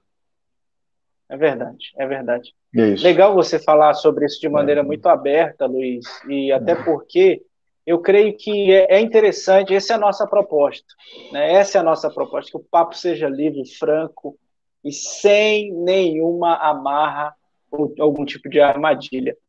Luiz, e mediante a tudo isso, como é que você analisa esse mandato Iavé Marcelo? Olha, eu espero que seja um governo bom. Eu sempre torço assim, para que seja um governo bom. Eu penso que nós, a nossa cidade, Redenção, precisa de um bom governo, né? Claro. Precisa que tenhamos bons governos. A cidade só vai avançar e só vai continuar avançando e só vai crescer e continuar crescendo se nós tivermos bons governos. Então, independente de quem tivesse vencido as eleições, eu fiquei na minha, não me posicionei politicamente, né? Fiquei na minha. Se o Mário tivesse ganhado, eu estaria na torcida. Se o William tivesse ganhado, eu estaria na torcida. O Marcelo ganhou, eu estou na torcida. Se o Afif tivesse ganhado, eu estaria na torcida. Então eu torço por Redenção, eu torço pela minha gente, pelo meu povo, pela minha cidade, a cidade que eu escolhi permanecer, não escolhi vir para a Redenção. Eu vim para cá com 2 anos, me trouxeram com 2 anos. Mas eu tenho hoje a liberdade, inclusive financeira, de ir embora daqui. Mas eu escolho ficar em Redenção. Eu escolho ter os meus filhos em Redenção. Eu escolho morar em Redenção. Então, é uma cidade que eu escolhi, que é muito mais séria do que você escolher ir. Né? Porque às vezes você vai e, de repente, não acha que está legal. Mas você escolher permanecer é um pouco mais forte. Então, eu escolho permanecer em Redenção. Então, eu quero que Redenção dê certo. Agora, quem tem que fazer isso? É eu? É o Diego? É quem? Não, é qualquer um. Qualquer um que faça, mas eu quero que faça. Então eu estou na torcida, eu torço para que o governo do Marcelo seja o melhor governo que Redenção já teve, né? Eu torço para que tudo dê certo, que ele seja apaixonado pelas pessoas, que ele distribua não somente obra, mas que ele possa distribuir amor pelas pessoas, carinho, que ele possa distribuir resultado para as pessoas, que é o que as pessoas esperam, né? Eu me coloco à disposição de ajudar naquilo que for preciso ajudar, né? Eu tenho indústrias para trazer para a Redenção, eu tenho um portfólio de indústrias, eu tenho industriais amigos meus, já falei isso para o prefeito, né? Eu não vou atrás de ninguém, não vou ficar me humilhando para ninguém, não, eu falo que já falei para o prefeito e continuo. Eu estou à disposição. Você tem emprego? Estou em busca de. Não estou em busca de emprego. Eu tinha no município e larguei. Certo? Estou disposto a ajudar a minha cidade. Tem um problema seríssimo que eu bato toda a vida. Inclusive, bati no governo do Iavé, porque o prefeito Iavé era um e o meu amigo querido Iavé era outro. Era outro. Não pode misturar uma coisa com a outra. Sim. Certo? No quesito lixo. No quesito lixo. Né? Então, o que acontece? Tem aí um problema gravíssimo. Gravíssimo. E, por exemplo, se o governo... Olha só como é que é o negócio. Eu torço para o governo do Marcelo. Torço para que dê certo. Como torceria para qualquer um outro governo. Se o governo Marcelo for trazer uma indústria para processar o lixo, transformar o lixo em energia, né? Que isso é o melhor para o meio ambiente, é o melhor para as pessoas, porque traz emprego, traz geração de renda, não agride o meio ambiente, vai gerar energia, vai ter sustentabilidade, não vai poluir, etc. Eu vou aplaudir. E eu tenho indústrias para trazer. Eu tenho usina para trazer, para resolver o problema do lixo. Se ele quiser, em 6 meses, 8 meses, a gente resolve isso. Entendi. Caso Agora, se ele o prefeito for tenha essa abertura, você está disposto a firmar essa parceria também, né? Firmar essa parceria, trazer... Eu pego o empresário que é da minha confiança, que confia em mim, certo? Provoca aqui um jantar, um almoço, um negócio. Ele vem de São Paulo aqui atendendo ao meu convite. Ele não atende o convite de outra pessoa aqui da cidade. Ele atende o meu convite, porque é meu amigo pessoal. Aí eu pego esse empresário aqui e falo, esse aqui é o prefeito, esse aqui é o empresário, vocês resolvam aí. E saio do cenário. Certo? Eu quero que o problema da minha cidade seja resolvido. E quem é que tem que resolver esse problema? Quem está no poder. E o que eu quero? Eu quero que o problema seja resolvido. Ponto, isso é que eu quero. Agora, se for montar aterro sanitário, que vai deixar um passivo ambiental e por mais 50 anos, depois que o aterro for desativado, que vai trazer contaminação de solo, que vai provocar um problema, que é só o aterro sanitário. O que é aterro sanitário? Empilhar lixo sobre lixo. É péssima gestão. O aterro já é algo muito atrasado e antigo. Ultrapassado. Ultrapassado. Então veja como é que é o meu posicionamento político.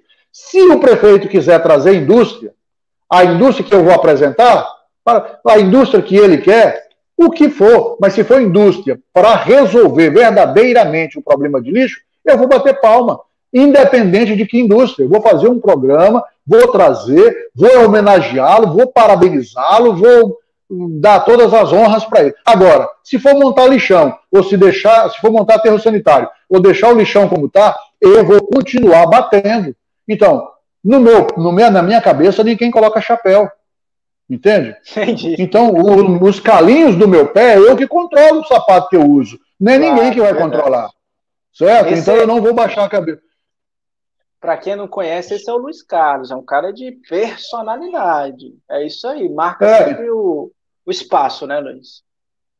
Eu não tenho essa coisa. Porque o que acontece? Veja bem, se eu não abrir mão, se eu não abaixei para aquilo, para alguém que eu tinha uma amizade, um amor enorme, eu vou abrir mão para um cara que eu não conheço direito? Conheço, mas não tem aquela amizade toda? Não, meu irmão. Então, se for para aplaudir, nós vamos aplaudir, independentemente de ideologia político-partidária, independente de cor de partido, de sigla, de não sei o que, de posicionamento político, independente de qualquer coisa. Vou bater palma, vou aplaudir. Se for ajudar o meu povo, a minha gente, se for ajudar a minha cidade, se for ajudar os redencenses, eu vou aplaudir qualquer ação pública que for feita. Agora, se for contra isso aí, eu vou bater e vou bater pesado. Eu vou no Ministério Público, eu viro peteco aqui, vou para o Estado, eu vou até para Brasília se for necessário, certo? Eu faço um movimento para impedir a abertura do lixão, faço qualquer coisa. Me amarro na corrente se for preciso, entendeu? Mas vou lutar contra. Luiz. Esse é o meu posicionamento. Isso em torno de qualquer outra situação que ofenda esses princípios. Sim, claro. Compreendi. Ô Luiz, fala para nós um pouquinho como é que é essa história aí. Você é integrante da Academia Redencense de Letras, correto? Como é que você chegou lá? Como é que é essa sua relação com os livros, com a literatura? Conta para nós isso aí. Eu tenho 3 obras publicadas e eu tive uma grata satisfação, né, de ter sido convidado a ser integrante, a ser membro da Academia Redencense de Letras. Eu penso que foi mais bondade do que merecimento, mas maravilha, né?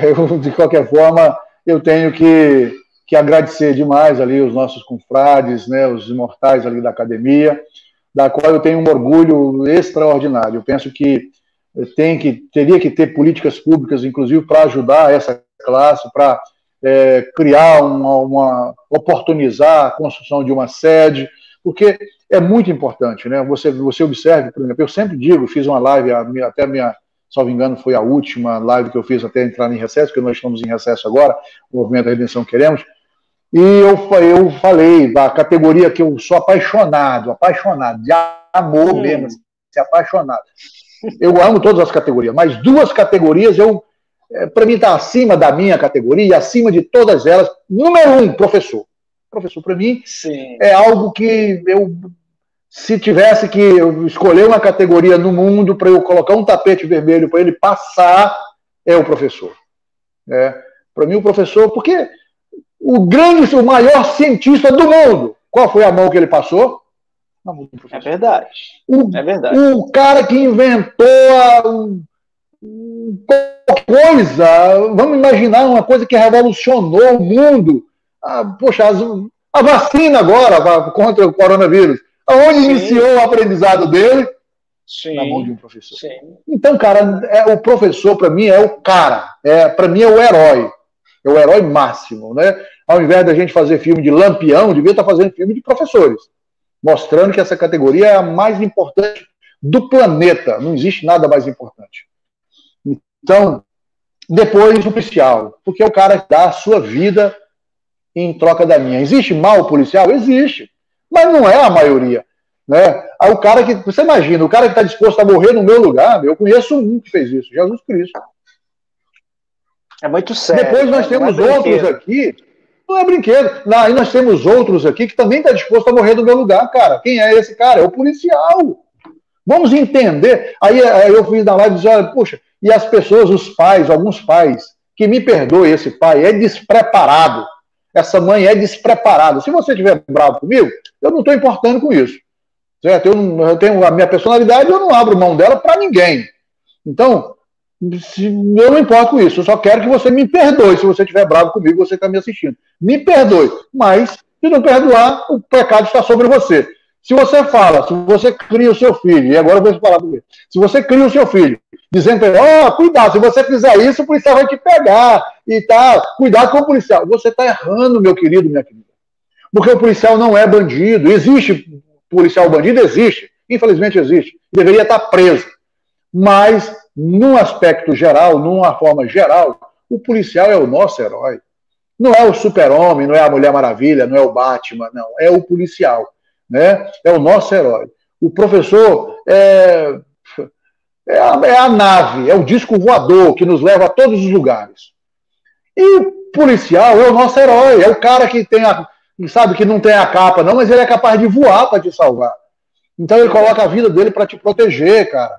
Então você não chama o policial, geralmente você não chama o policial para uma festa, para um churrasco, você não chama para o aniversário dos seus filhos. Mas se der uma confusão no seu churrasco, se der uma confusão no aniversário do seu menino, você vai chamar o cara. Você vai chamar o policial para ir lá resolver o problema, para entrar na boca, no cano da 12, para entrar na frente da 9mm. É o policial que vai entrar. Se o bandido te faz uma visita inesperada, quem vai te ajudar é o policial. Então esse cara é o nosso herói. Então eu falo isso sempre. Então, olha, dentro dessa situação, o que foi mesmo que você me perguntou? Da Academia Brasileira de Letras. Então, não, Redescência de Letras. Então o que acontece? Na academia, o que é que nós temos? Muitos professores. Sim, claro. E o que eles promovem? Educação. Pessoas que tiram tempo da sua vida para escrever um livro que vai ser imortalizado, que você vai utilizar aquilo para educar, para orientar uma nova vida, uma cabecinha ávida de conhecimento, de querer, né? Pronta para navegar no universo que você criar. Se você criar um cenário legal, aquela cabecinha ávida vai navegar naquele cenário legal. Se você criar um cenário marginalizado, um cenário negro, escuro, aquela cabecinha vai caminhar naquele cenário ruim. Né? Então, a formação da sociedade, como é que resolve a sociedade? Principalmente com educação. E para isso nós precisamos de academias de letra, para isso nós precisamos de professores, para isso nós precisamos de pessoas que se dedicam aos incunábulos, aos livros, né, aos compêndios, precisamos de pessoas que estejam prontas a tirar da sua massa encefálica pensamentos e transcrever esses pensamentos, colocar isso no papel para que as futuras gerações possam compreender o pensar. Né? Então, porque as palavras elas vão aos ventos. Essa aqui que nós estamos gravando certamente vai ficar por aí e possivelmente vai ser mortalizada se ninguém excluir. É verdade. Mas aquilo que nós falamos em off, aquilo que nós pensamos, isso aí acabou. O passado, o tempo, é o patrimônio mais perecível que existe no mundo. O homem mais rico do mundo não é capaz de comprar um segundo a mais de vida. Né? 1/1000 de segundo a mais de vida. Porque o tempo é o produto, é o bem, é o patrimônio mais perecível do mundo. Esse tempo que eu estou falando já acabou, passou. Então ele nunca mais volta. O mais perecível e mais precioso, né, Luiz? E o mais precioso, né? E ele não é reaproveitado. Né? Ele não existe negócio de remanufaturar, não existe essa coisa de fazer, de reciclar. Não existe, acabou. É verdade. Né? Então, e os livros que ficam, eles ficam justamente para melhorar as gerações futuras. Né? E por isso eu não acho, porque achar é algo muito fraco, mas eu tenho certeza que a Academia Redescência de Letras, como todas as academias, né, no âmbito municipal, estadual e federal, tem um papel extremamente importante na sociedade, né, porque abriga pessoas, quero crer, com um pensamento, pessoas que têm condições de impactar com os seus pensamentos, com as suas ideias, né, em que pese não me imaginar ser essa pessoa, por isso eu digo que talvez foi muito mais bondade do que merecimento eu estar lá, né, mas, porque eu me considero uma pessoa comum, Sim, né, claro. do meio, não me considero nada acima do normal. Então eu me considero uma pessoa comum. Então, mas ali tem, poxa, nós temos ali o Alufá, né, Alufá, o Choronga. Pô, você conhece o Alufá? Referências, Alufa? sim. Referências, né? Referências aí na história de redenção, Eu inclusive. não, filho da dona Teodora, né? O Alufá, eu não tenho como explicar aquele cara. Entende? Não dá nem para descrever direito, O né? cara não tem como, eu não tenho. O meu vocabulário, certo? É pobre. É pobre para tentar explicar o Alufá. É pobre. É Nós temos ali o mestre, né? O professor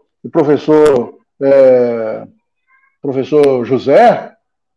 O Zé Rodrigues. Professor José Rodrigues. É. Como é que eu vou explicar o professor José Uma Rodrigues? vida inteira, né? Dedicada É ao um cara, estudo, ao é ensino. um cara fora de sério, cara. Então nós temos umas mentes ali, um povo ali, que, poxa, calma aí. Calma aí. Para você, você falar com esses caras, no meu entendimento, você tem que tirar o chapéu. Para falar com o professor José Rodrigues, você tem que tirar o chapéu, cara. É um cara fora do padrão. Você falar com um Alufá, então o Alufá para mim é um gênio. O cara tem mais de 60 obras publicadas, bicho. É impressionante. O cara escreve com uma facilidade. A facilidade dele de escrever é a mesma que eu tenho para chupar sorvete. Escreve por instinto, né? Por sobrevivência, né, Luiz Carlos? Eu acho que se ele quiser escrever linhas comuns, ele vai enfrentar um enfrentamento que ele nunca viu. Vai ser um desafio que ele não está preparado para encarar. Se quiser escrever linhas comuns. Porque se ele abre a boca, só sai poesia. Se ele escreve, sai obra de arte. Então como é que um cara desse vai escrever linhas comuns, não é verdade? Então, Luiz, assim acontece nas organizações assim.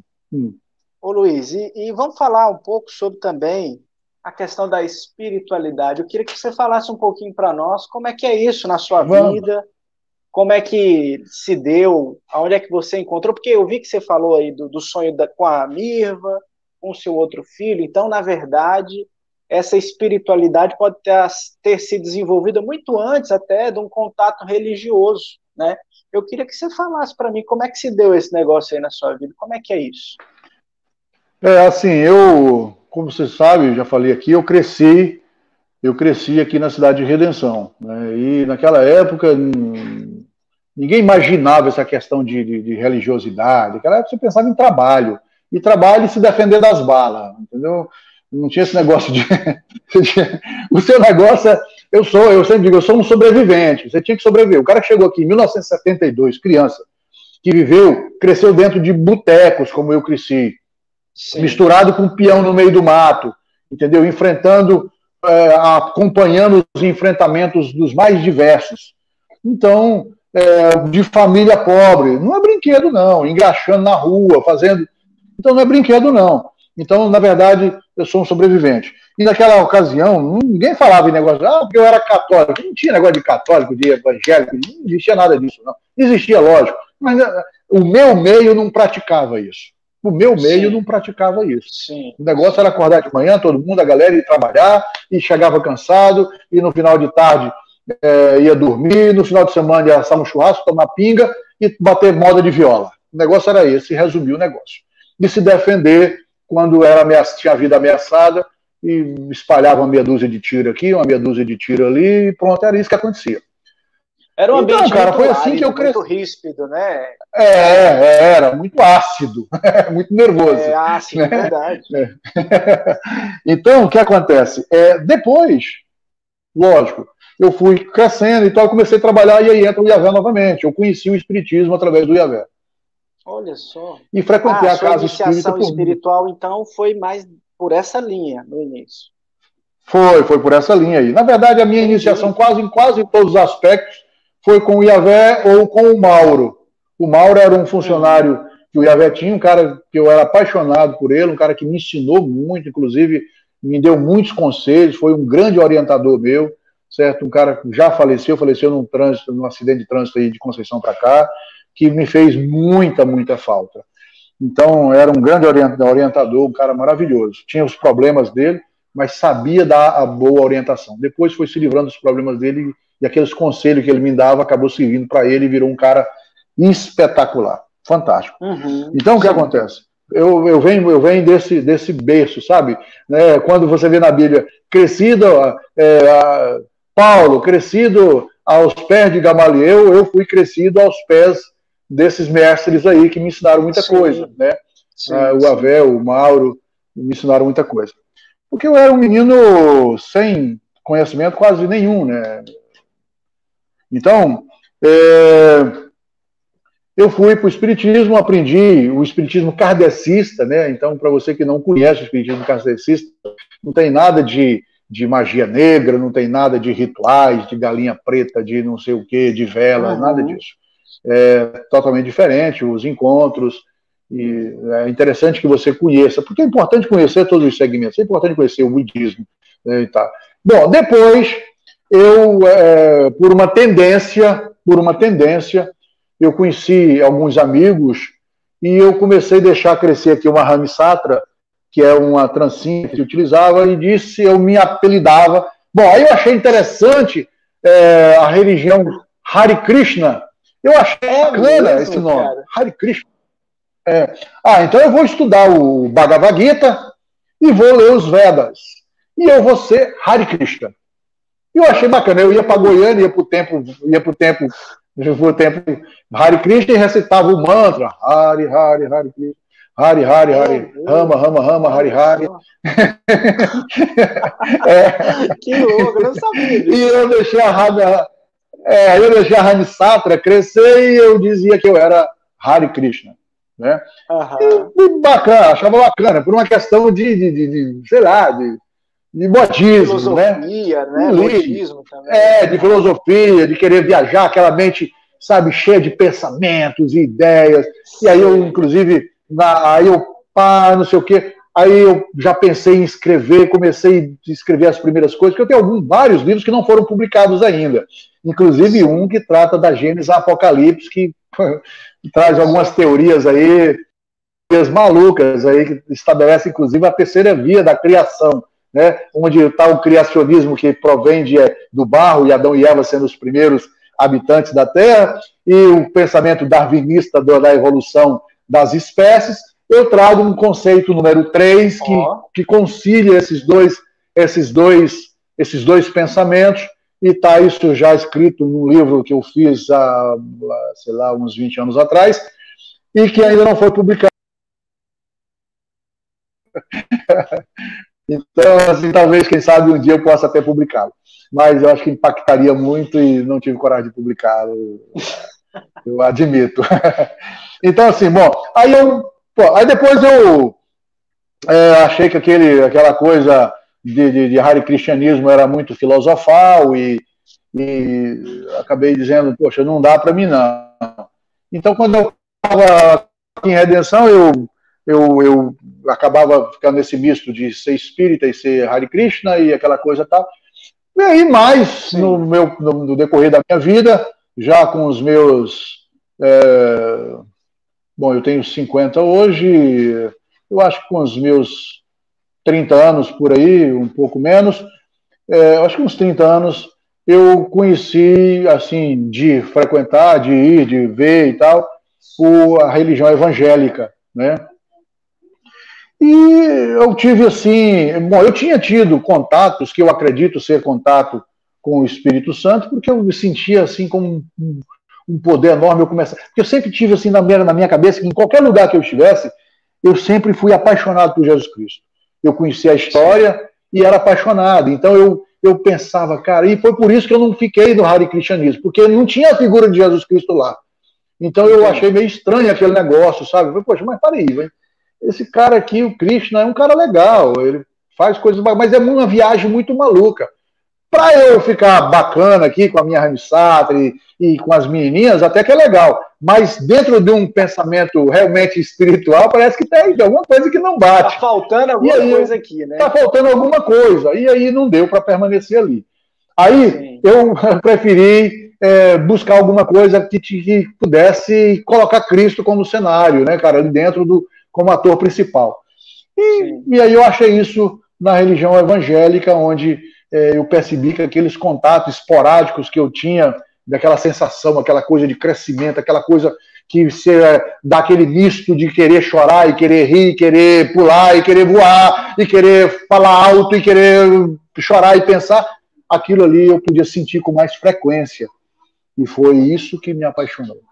Então aí eu fui estudar a Bíblia mais profundamente. Eu já conhecia a Bíblia, já tinha pesquisado, porque no espiritismo kardecista, tudo é por base nos conceitos bíblicos, né?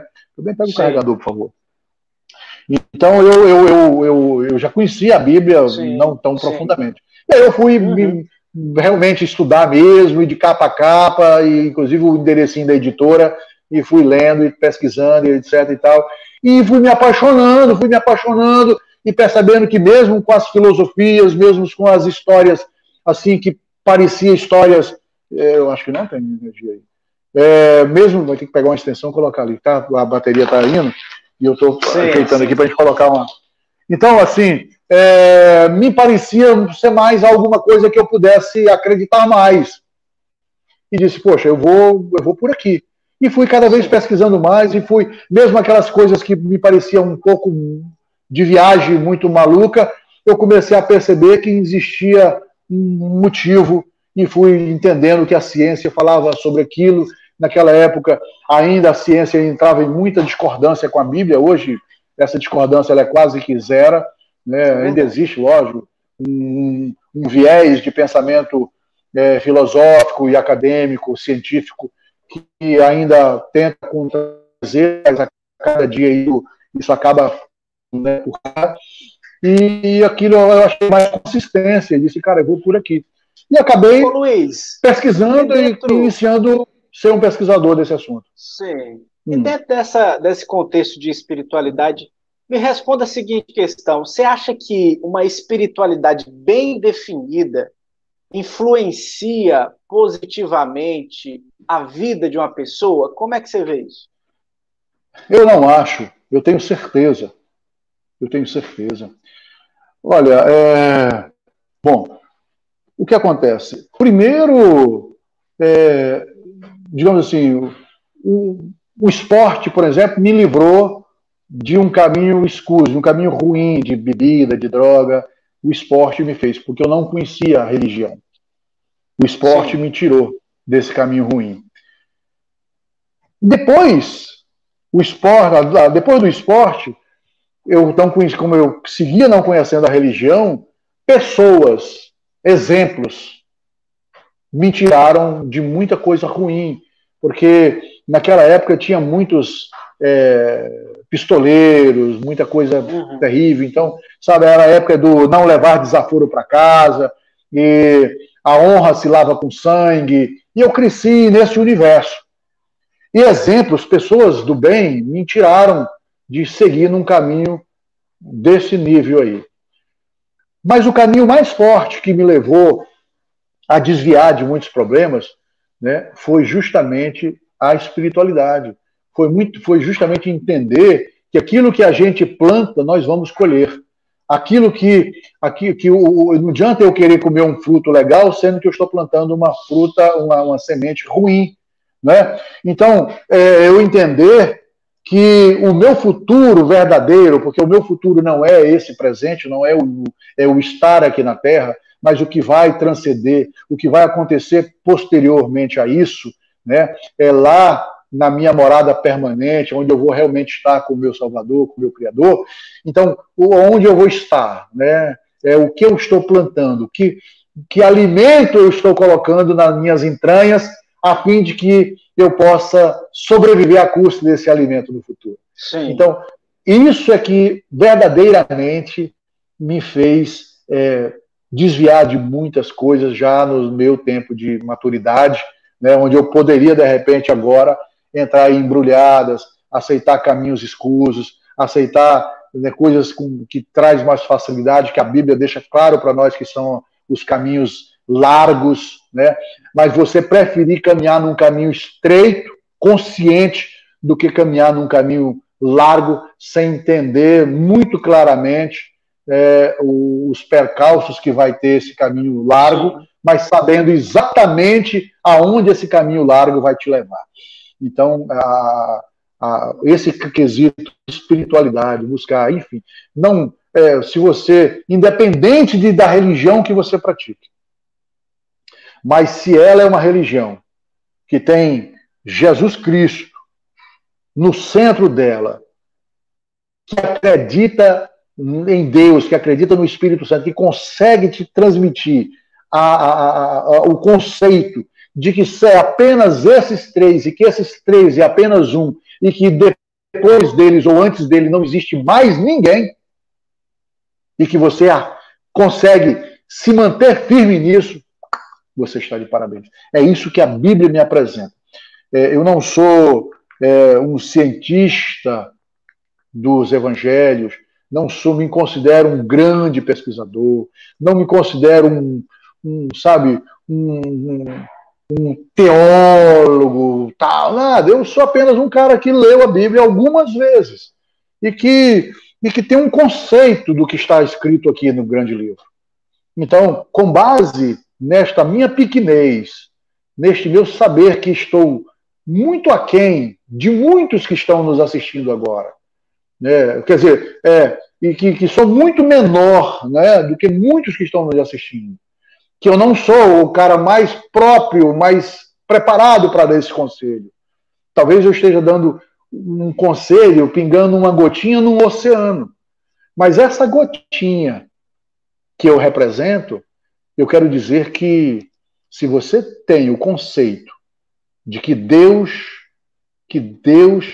é acima de tudo, de todos, que Deus é a expressão máxima do seu pensamento, que os teus filhos não estão acima dele, que o amor que tu tem pela tua esposa, pelo teu esposo, não está acima dele, o amor que você tem pelo teu trabalho, pelo teu dinheiro, não está acima dele, e que esses três é um só, e que esse um só é tudo na sua vida,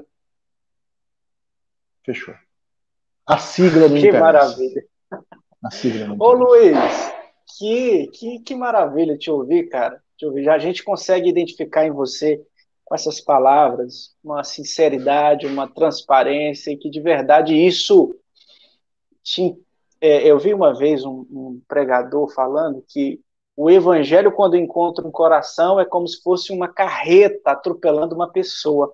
É impossível que a sua estrutura mental, física, emocional e de alma permaneça a mesma. E eu vejo que é assim contigo. Você fala com paixão, você fala com realmente comprometimento. Isso é lindo, cara. Muito bonito. E olha, Luiz, eu tenho certeza que a gente tinha muito mais papo para falar, porém, nós vamos deixar para uma outra oportunidade. Nós vamos conversar de novo em outro momento, eu tenho certeza disso. Eu queria que você deixasse um recado final aí para os nossos internautas, telespectadores ou ouvintes, que o nosso podcast vai ser postado também no Spotify e vai estar no YouTube e no Instagram. Manda um recadão aí. Certo.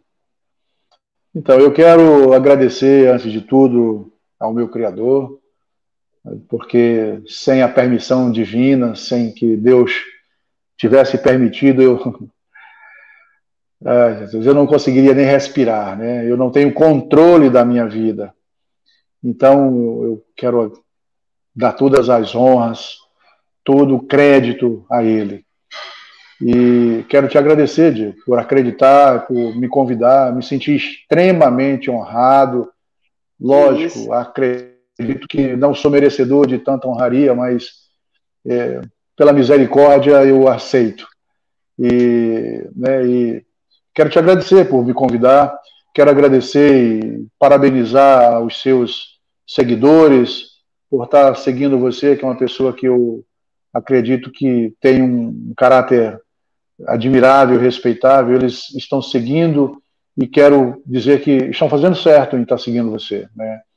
Eu também acompanho o seu material e te desejo a maior sorte do mundo. Quero pedir a Deus para que esteja na casa, nos lares de cada uma dessas pessoas que está nos acompanhando, tanto de forma audiovisual, né, ou áudio somente, ou visual e áudio, mas que todos eles sejam agraciados por esse amor infinito que pela misericórdia nos alcança, e esse amor ele não se mede, e sempre tem espaço para mais um, sempre tem espaço para mais um.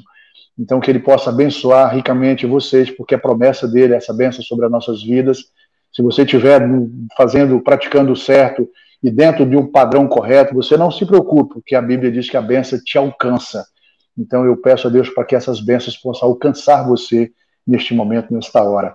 Eu quero agradecer cada um de vocês, pedir para que vocês permaneçam sempre buscando a melhora, porque a única coisa eterna é a mudança, nesse aspecto humano falando, é a mudança. Então mude sempre para melhor, que Deus possa facilitar e acompanhar essas mudanças e te abençoar para que essas mudanças sejam positivas e que possam impactar pessoas e principalmente a tua família, porque muitas pessoas e os teus vizinhos, etc. Muitas pessoas querem praticar missão, querem ajudar as pessoas lá no país tal, no estado tal, não sei o quê, na África, etc. E às vezes esquecem dos seus irmãos aqui mais próximos, esquecem de pregar, de praticar o bem para os seus familiares, para os seus vizinhos, para o setor mais próximo, esquecem disso e querem fazer missão lá não sei aonde. Então você tem muitas pessoas que estão próximo de você, te olhando, e todos nós somos um espelho, todos nós, se você medir, todos, do grande ao pequeno, tem sempre uma âncora aqui no ombro, e essa âncora, alguém está segurando na corda dela, isso quer dizer que alguém está se baseando em você, ou alguma criança, ou algum idoso, ou um parente, ou um vizinho, alguém está te observando, e para esta pessoa, você pode fazer a diferença. E se você fizer a diferença, ainda que seja para uma pessoa só, a sua vida já valeu a pena. Então, que Deus possa oportunizar uma vida de merecimento e uma vida que possa fazer a diferença, ainda que seja para um grupo pequeno de pessoas. E eu agradeço imensamente a todos e fico aqui à disposição. Muito que agradece, que Deus abençoe. Luiz. A gente que agradece você, muito obrigado pela sua participação aqui no Papo Livre Podcast. Rapidamente agradeço a UNAMA, Universidade da Amazônia Polo Redenção, ao Granja, ao Abre Pet, a loja pet mais tradicional de Redenção, e também o Gênio Centro de Estudos, o curso pré-vestibular aqui em Redenção do Pará, que são nossos incentivadores e patrocinadores. Muito obrigado, Luiz Carlos. Teremos outras oportunidades. Olha, o papo foi sensacional. Eu tenho certeza que você que nos acompanhou até aqui gostou muito. Estamos juntos. Até o próximo episódio do Papo Livre Podcast. Tchau, tchau. Que Deus abençoe, Diego. Tchau, Redenção. Tchau, Brasil.